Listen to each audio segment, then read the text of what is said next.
Good evening and welcome to Yes to You. Tonight we're going to talk a little bit about programming, how you've programmed your mind to think, and I'm going to shock you. We're also going to talk about our life story. Part of our programming that comes from our parents, our environment, things that happened to us as a child. For instance, I remember when I was a young man, I was dyslexic. They didn't know what dyslexia was, and so I was the class clown. I wasn't very smart, so I acted out. I was always in trouble in school.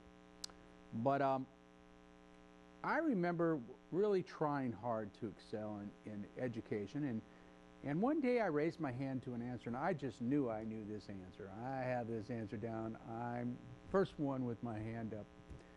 And of course it was the wrong answer, and of course there was a comment by the teacher, and all the kids laughed at me, and I felt really stupid. And the first thing I said to myself was, I'll never raise my hand again. That's the kind of programming that we use. Now that was a pretty powerful program, and it stuck with me for a long time. I changed that program when I got into college and went into special education for being dyslexic.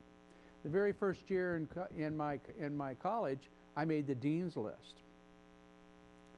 And I remember wanting to put it in the newspaper and calling everybody I know to tell them how smart I really was. And then I realized it really didn't matter what other people thought about how smart I was. It did matter how smart I thought I was. And that was like the start of reprogramming for me. I really realized that it was really important what I thought about myself, not what others thought. But part of the story we tell a story that's, well, this is what happened to me when I was a child. I was very abused, and my parents didn't love me, and I was in need of a hug and kisses, and they weren't available. And the story goes on to, I wasn't very smart in school. And the story goes on, we were poor, and we didn't have much money. And the story goes on, I had to work as a young man. I couldn't play with other people. I had to work and help pay for my expenses. And the story goes on to, my family, my mother and my father beat me. And the story goes on to, I felt alone and wanted to kill myself. Now this is a story that I carried with myself for many years. And I can tell you that this story did not help raise my self-esteem, who I was. And then when I started learning about, when I started life coaching, I realized that a lot of that story was not true. Why? Because when I look at the story now, I realize my parents were sick. They were dysfunctional from their family. So that cuts a lot of that out. I couldn't be judgmental of these people that harmed me because they didn't know any other way. It wasn't that they were mean and angry. I mean, they were angry, but it wasn't that they intentionally tried to hurt me. They just didn't, they were living their story. Their program was given to them. This is the way it's always been. And I'm assuming that probably my grandparents were the same way. The story changes over time, but what the mind of the subconscious mind remembers is the traumas. It doesn't remember all the good. It remembers some good, but most of the time it remembers the trauma. Why? Because it's designed to do that. It's designed to protect us. So in its way or form to protect us, it actually becomes a deterrent to us because it's always looking for fear. It's always looking for danger around every corner. So with that thinking process, you are a fear-based thinking person.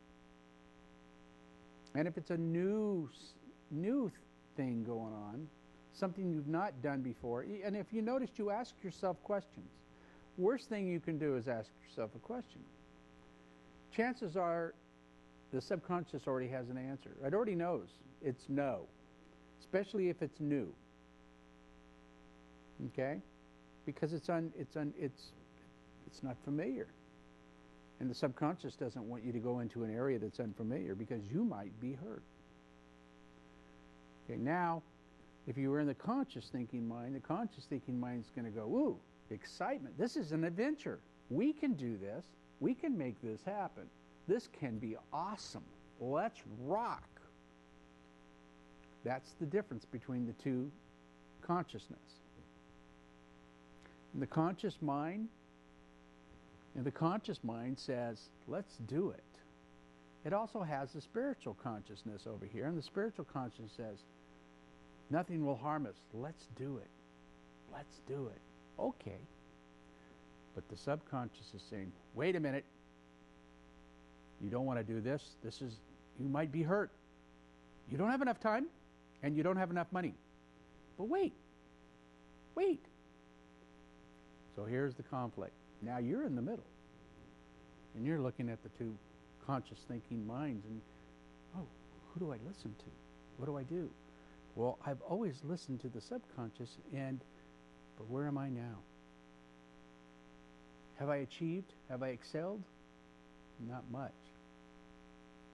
Okay, subconscious, what if we go your way? Okay? Okay. Bye, subconscious. Bye. That's how it is. That's how easy it is. It's a communication with yourself. You're talking with your subconscious and your conscious mind. Now, we all have Bluetooth, so nobody's going to think you're crazy anyway, because everybody's talking to somebody all the time anyway with a Bluetooth.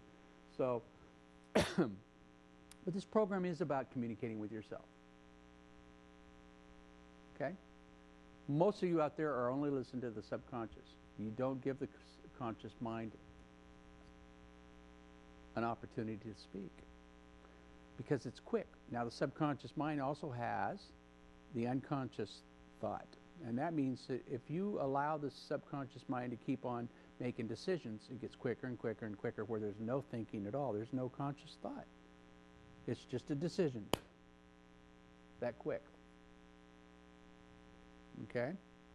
Now, subconscious mind is attached to fear-based thinking, which is fight or flight, which shoots adrenaline and neuropeptides through your body whenever you get excited, upset, angry. And that's great to save your life if you're being chased by a predator or if you're in a car accident. Those things are very handy. But it's not designed for the human body to have that happen every day.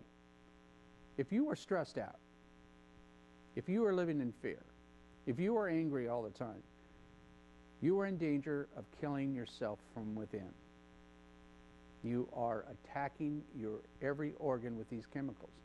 And each time the pain body says, what do you mean that person, oh, or you can't do that. You're too fat. You don't make enough money. You don't have enough time. These are negative self-talk programs. Negative. You have to learn to turn them around. Say, stop it. Stop it. I'm better than that. I'm going with the conscious thinker. Okay, consciousness, let's rock. Okay. See ya.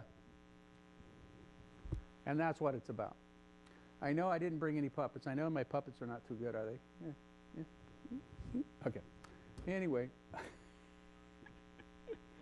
that's really pretty much how it is. You have a conscious and a subconscious mind, and if you don't learn that we have a thing called pain body, you will be in prison for the rest of your life.